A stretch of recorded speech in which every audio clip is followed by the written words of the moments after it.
Chinese খাবার খেতে কে না পছন্দ করে? আমার বাচ্চার পাশাপাশি আমিও খুব চাইনিজ আইটেমগুলো খেতে পছন্দ করি। তো আপনার কাছে যদি মাত্র ৬টা জিনিস থাকে, আপনি ইজিলি বাসায় চাইনিজের সব ধরনের খাবার মেক করতে পারবেন। তো আজকে আমি আপনাদের সাথে সেটাই শেয়ার করব। চলুন দেখা যাক। আর এই আইটেমগুলো আমি সব সময় বাসায় রাখি, কারণ এটা দিয়ে ইজিলি সব ধরনের চাইনিজ খাবারগুলো মেক করা যায়। তো প্রথমেই আপনার যে জিনিসটা লাগবে সেটা হচ্ছে ওয়েস্টার সস। এই ওয়েস্টার সসটা চাইনিজের প্রত্যেকটা আইটেমেই ব্যবহার করা হয়, আর এটা দেওয়াতে চাইনিজের যে খাবারগুলো মেক করা হয় সবগুলোতে একটা ডিফারেন্ট টেস্ট চলে আসে। তারপর হচ্ছে সয়া সস, আপনারা যে কোনো ধরনের সয়া সস ব্যবহার করতে পারবেন। আর একটা টমেটো সস থাকলেই চলবে, এবং সাথে মাশরুম।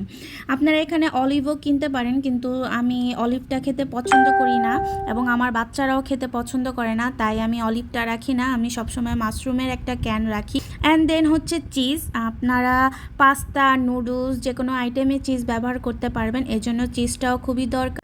অ্যান্ড লাস্ট হচ্ছে টেস্টিং সল্ট। এটা আপনারা চাইলে স্কিপও করতে পারেন, কিন্তু বাইরের রেস্টুরেন্টগুলোতে যেহেতু আমরা খেয়ে থাকি, ওই রেস্টুরেন্টগুলোর সবগুলো খাবারের মধ্যে হচ্ছে এই টেস্টিং সল্ট দিয়ে থাকে। তো আমি এটা একটু রাখি, হালকা পাতলা একটু আমি ব্যবহার করে থাকি, যাতে ফুলফিলভাবে রেস্টুরেন্টের টেস্টটা আসে খাবারে।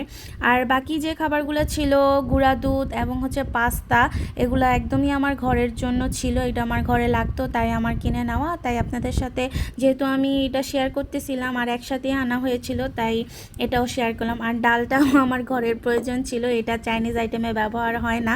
সো সবার কেমন লাগলো অবশ্যই কমেন্ট করে জানাবেন। আল্লাহ হাফেজ।